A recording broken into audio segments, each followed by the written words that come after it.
Usually when we picture a classic hero, there's this ingrained expectation of spectacle. Like we imagine the movie poster, right? Oh, absolutely. You have the lone warrior standing on a mountain peak, maybe a sword raised to the sky, and a dragon roaring in the background. It's loud, it's flashy, and it's built entirely around this idea of individual glory. Right, yeah, it's an explosive kind of individualistic ideal. I mean, we're just culturally conditioned to love that savior narrative. The person who swoops in at the last possible second to deal the killing blow. Yeah, exactly. But then, if you really stop and think about it, who is actually dealing with the morning after the battle? That is the real question. Right, because a dead dragon usually means half the city is on fire. So who is holding the city walls together? Who is making sure the supply lines are running or, the injured or triaged? And the actual foundational structure of the world isn't collapsing while that hero is off striking a pose. The boring stuff, Yeah. basically. Exactly the stuff that keeps everyone alive. So today we're doing a deep dive into a collection of source materials that basically flips that entire heroic script on its head. And the source for this deep dive isn't a white paper or some historical biography. No, it is actually a highly detailed character concept document for a tabletop role-playing game. Which is so cool. It really is. Yeah. Specifically, it's a blueprint for a level 5 paladin named Kenny. Right. And our mission today is to explore how this incredibly specific design document builds a hero based entirely on the concept of systems and stability, rather than glory or flashiness or just maximizing damage output. So, okay, let's unpack this, because this document is honestly a masterclass in taking abstract philosophy and translating it into tangible, hard rules. Yeah, and what's fascinating here is that the creator explicitly states Kenny is not a mythical savior. Like, they go out of their way to say that. The text literally describes him as a foreman on a battlefield. A foreman! I love that. Right. It's an exploration of what it means to be the architect of integrity. Every single choice, from his internal monologue down to the mathematical variables on his character sheet, is engineered to reinforce this central thesis. Wow. And that thesis is that a good world doesn't just happen by chance. Right. It has to be built. And more importantly, it has to be maintained against constant friction. Yeah, it takes actual work. So before we even look at how he plays in a game session, we kind of have to understand the foundational beliefs driving him. The design document calls his core vibe the unbreakable line. Which is such a strong visual. It really is. It prioritizes steel over shine, structure over spectacle. He is designed to be the calm voice in chaos. And looking at his moral alignment, he's listed as principled good, which feels like a very deliberate step away from the classic, sometimes, frustratingly rigid lawful good archetype we usually see. Well, it's a vital distinction, because traditional lawful good characters, they often follow rules blindly, sometimes to a fault, right? Yeah. They just trust that the law itself is inherently moral. Yeah, like, the king said it, so it must be right. Exactly. Yeah. Kenny, however, follows systems that produce fairness. He believes justice must be engineered, not just assumed. So if a system is corrupt, and it's hurting people, he will dismantle it. Wow, okay. But if it's sound, he will uphold it, regardless of whether it makes him popular or not. He judges actions and their material outcomes over stated beliefs. I really like that. And his central driving thought, the quote that really anchors this entire build, is everything is a system. Everything is being reinforced. And reading through how he operates, it immediately made me think of the stark difference in the corporate world between, like, a rock star startup CEO and the chief operating officer. Oh, that's a perfect parallel. Right. The CEO gets the magazine covers, makes these wild promises, disrupts the industry, and usually brings a ton of chaos. But the unseen COO is the one actually building the org chart, securing the payroll, and keeping the company from imploding on a random Tuesday. Yes. The CEO is the traditional hero. Kenny is the COO. But I found myself wondering, doesn't being a magical COO sound a bit devoid of drama for a fantasy setting? I mean, usually we want our heroes taking massive risks. Where's the dramatic tension if your entire goal is just sustainable infrastructure? Well, it seems counterintuitive, I get that. Yeah. But that exact groundedness is the engine for the dramatic tension. Think about the environment he exists in. Right, the rest of the party. Exactly. In a typical role-playing group, you're surrounded by chaos. Yeah. You have party members wielding volatile magic, rogues executing reckless heists, and you're navigating a world filled with corrupt authorities and literal monsters. True, it's a mess. It is. So Kenny provides a stark, unmoving contrast to all of that noise. He's the everyday standard. When everyone else is acting on pure panic instinct, Kenny is the friction asking, is this sustainable? Who is paying the unseen cost of this action? Oh, wow. So the tension isn't necessarily Kenny versus the monster. It's Kenny versus entropy. Like, he's the anchor that allows everyone else's chaos to exist without tearing the entire group apart. Exactly. Yeah. And because he views himself as the system's anchor, his actual physical attributes have to reflect that burden. Which brings us to how brilliantly this document encodes philosophy into game mechanics. Yes, the mechanical foundation here is so tight. Like, he's a human, which the creator points out is philosophically correct. He isn't an exotic or mythical race with inherent magical traits. He is adaptable and grounded. Right. He's the everyday standard. Yeah, and his background is a guild artisan, specifically a former infrastructure planner. So he's quite literally a craftsman of structure.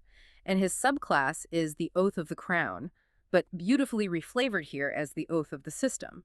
It completely shifts the focus from serving a monarch to serving the concept of stability itself. And this philosophy is perfectly mirrored in his ability scores at level 5.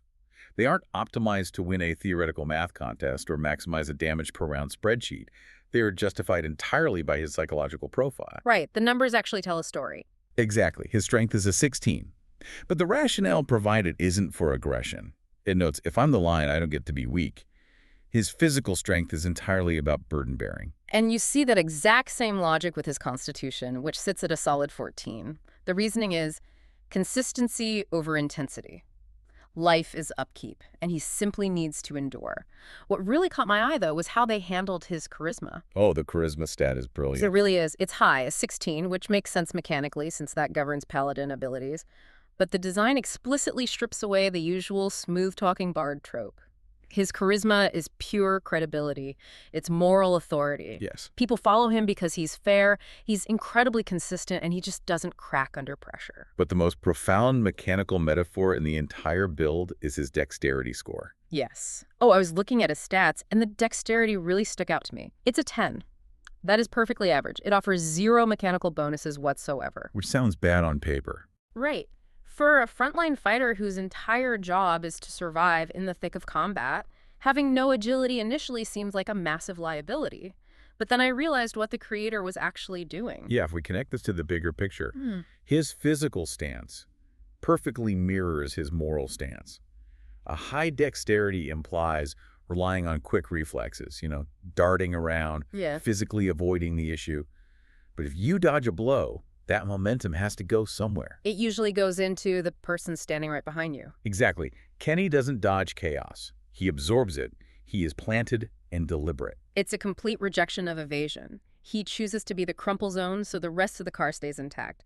And it's fascinating how this mindset of absorbing the impact bleeds seamlessly into how he interacts with the world around him. Oh, absolutely. Instead of walking through the typical rigid pillars of gameplay where, you fight, then you explore, then you talk, Kenny approaches every single scenario as a structural problem to be solved. Yeah, let's look at how he processes combat.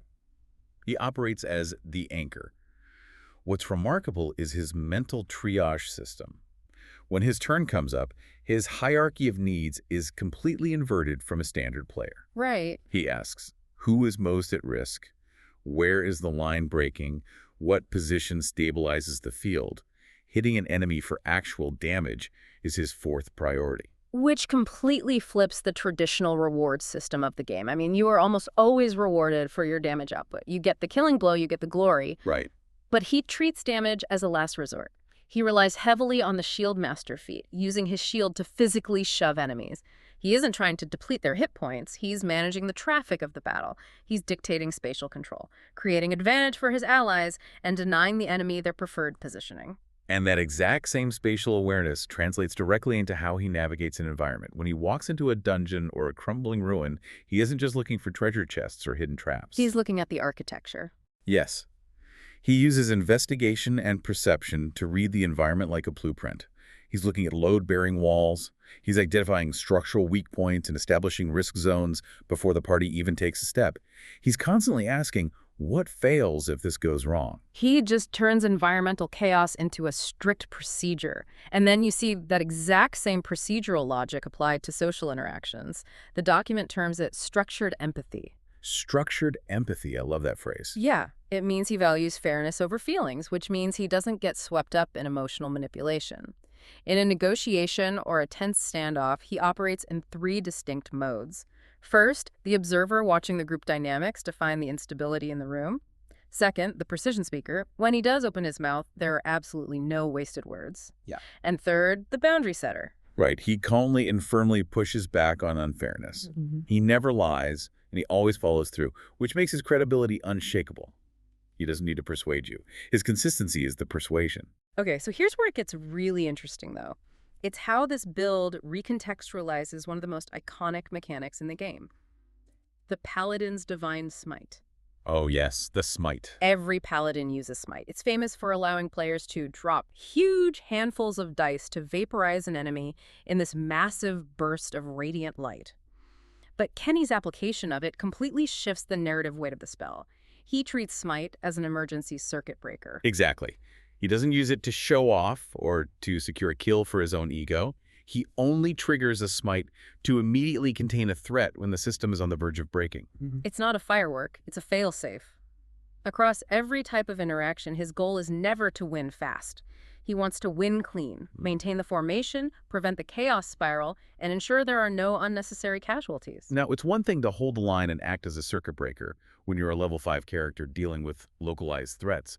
But as characters level up in these systems, they gain reality-bending power. They become practically demigods, yeah. Right. So your relationship to the world inevitably changes. The creator maps out Kenny's progression from level 5 to level 12, and the philosophical evolution is brilliant. At level 5, Kenny is fundamentally asking, where do I stand? Right. By level 12, that question shifts to, where does the system exist? So he goes from being a guy holding a shield to becoming a localized physical constant, like a walking stronghold. And the abilities he unlocks perfectly map to that evolution. They really do. At level 6, he gets Aura of Protection. His mere presence alters the math of reality for his allies, boosting their saving throws. He isn't just physically protecting them anymore. His proximity projects stability. And then at level 7, he unlocks Divine Allegiance, allowing him to literally take the damage meant for allies standing next to him. It's burden-bearing made physical. But looking at the mechanics of Divine Allegiance, where he is just automatically absorbing his friend's injuries, I kept thinking about the risk here. Doesn't he run the risk of just becoming a passive martyr? Like a glorified hit point sponge who just stands there getting beaten to a pulp while the rest of the party does the actual dynamic problem solving. It's very easy to assume that, but it's the exact opposite of passivity. What he is doing is actively redistributing damage across the system to prevent a localized collapse. Think of it like a heatsink in a high-end computer processor. Okay, a heat sink. Yeah. The heatsink isn't passively suffering. It is actively pulling thermal load away from critical components so the system doesn't fry. An ally gets targeted. Kenny pulls that damage into his own deeper health pool, stabilizing the field. Then he manages that attrition later using his own resources. That makes so much sense. Right. This raises an important question. What does true protection actually look like at a high level? For Kenny, it looks like defining the battlefield so comprehensively that enemies simply have no mathematically good choices left. And he reinforces that control at level 8 with the Sentinel Feat. If an enemy tries to move past him to get to a weaker ally, they're stopped in their tracks. The rule becomes, if you step into my zone, you stay in my zone. Exactly. He locks them down. Yeah. And by levels 9 and 11, the build layers in tools like the Aura of Vitality spell for sustained procedural healing and improved Divine Smite, which adds a constant passive pressure to every strike. He doesn't have to decide to activate his power anymore. He no longer just reacts to threats. He has become the foundational structure of the battlefield itself. To really drive home the weight of this entire build, the creator included a cinematic scene in the notes to put all of this mechanical theory to the ultimate test. It's titled The Bridge That Holds. Such a great scene. And honestly, reading through this scenario, I felt my heart rate go up. Imagine you're in this setting. It is the perfect crucible for his philosophy. The setup is incredibly tense. You have a crumbling, ancient stone bridge spanning a massive canyon. It's only 15 feet wide. A group of civilians is frantically fleeing across it. Right. And right on their heels is an overwhelming enemy warband. Heavily armored brutes, ranged archers, and a spellcaster. The party is completely outmatched. If they retreat, the civilians are slaughtered. If they launch a heroic, reckless charge into the warband, the party dies, and the civilians probably still die. It is the ultimate heroic dilemma. And how does Kenny handle it? Well, Kenny doesn't look at the warband and see enemies to fight. He looks at the bridge and sees a choke point. He sees a flow of pressure. He realizes instantly, we don't win by killing them, we win by controlling the bridge. And the execution is a flawless display of his mechanics operating in perfect concert. On turn 1, he moves to the exact center of the bridge, plants his shield, and simply takes the dodge action. He just dodges. Yeah, he positions himself geometrically, so only 1 or 2 enemies can even physically reach him. He takes a chaotic, overwhelmingly lethal fight and immediately reduces it to a manageable input stream. Then the stabilization loop kicks in. An enemy tries to push the line. Kenny uses his Shield Master Shove to physically reject them. If someone tries to slip past his flank, the Sentinel Feat stops them dead. He creates an impenetrable physical wall that gives his more fragile allies the space to operate safely from behind him. But the scene goes far beyond just weapon attacks. An enemy archer gets a bead on the party's rogue. Kenny doesn't shout a warning, he just shifts his weight and uses Divine Allegiance to silently take the arrow into his own shoulder. Wow. Later, the enemy spellcaster unleashes an area of effect spell. The party survives because Kenny's aura of protection is blanketing them in mathematical stability. And my absolute favorite detail, one of the enemy brutes finally threatens to break through the line. Kenny doesn't hesitate. He hits the emergency circuit breaker. He uses his smite. Ah, there it is. Not out of anger, not to show off, but purely for containment. Yeah. He drops the brute, reestablishes the line, and immediately goes back to managing the flow. And he isn't just managing the enemies, he is managing the physical architecture of the bridge mid-combat. Which is just wild to picture. Right. He's using his environmental awareness to notice the ancient stone cracking under the stress, and he's barking orders to the party to shift their physical weight left so the 15-foot bridge doesn't shear off into the canyon. It seamlessly weaves all of his disciplines together. Combat triage, environmental engineering, and social leadership, all into one cohesive mechanism. And the resolution of the scene is beautifully understated. The civilians make it across, the bridge partially gives way, and the warband is forced to abandon the pursuit. The aftermath is what really stuck with me, though. When the dust finally settles, Kenny doesn't cheer. He doesn't do a victory lap or wipe the blood off his sword dramatically. He just looks at the party and says, regroup, check injuries. We move when we're stable. Such a powerful moment. It really is. I couldn't help but compare it to an ER doctor in the middle of a mass casualty event. Like a good trauma doctor doesn't panic at the sight of blood, and they don't rush to the loudest, most dramatic patient. No, they systematically assess the room. Exactly. They ignore the screaming guy with the broken arm to quietly save the unresponsive person with the internal bleed. It's triage. The focus is entirely on the survival of the unit, on the continuation of life. There is zero ego involved in the process. The creator provided a perfect summary for that scene, and really for the entire philosophy of the build. Anyone else fights enemies, Kenny solves the system. Solves the system. That is such a powerful framework. So what does this all mean for you listening right now? You don't have to be navigating a fantasy dungeon or holding a crumbling stone bridge to apply this logic. No, definitely not. Think about your own workplace, your community projects, or honestly, just trying to keep your family's weekly schedule from completely falling apart. There is massive real-world value in adopting this Bulwark Architect mindset. True leadership rarely looks like the loudest person in the room or the one constantly putting out fires with flashy solutions. Usually, the most effective leadership is about being the anchor. It's about being the person willing to stand in the gap, absorb the friction, and engineer a stable environment so the people around you have the luxury of thriving. I think there's a profoundly practical lesson nestled in Kenny's core belief. Every action reinforces a system. That is a truth we can all carry forward. Take a hard look at the micro decisions you made today, the way you prioritized an email, how you handled a moment of sudden stress, the boundaries you maintained or allowed to slip. If everyone else in your life perfectly mirrored those exact actions, what kind of system are you secretly building? Are you building a system that feeds chaos? Or are you building an unbreakable line? Thank you for joining us on this deep dive. Keep questioning the systems around you. Keep looking for the invisible architects making the world run. And remember, sometimes the most heroic thing you can do isn't raising your sword to the sky. Sometimes it's just planting your feet, acting as the heat sink, and making sure the roof doesn't cave in on the people you care about. We'll see you next time.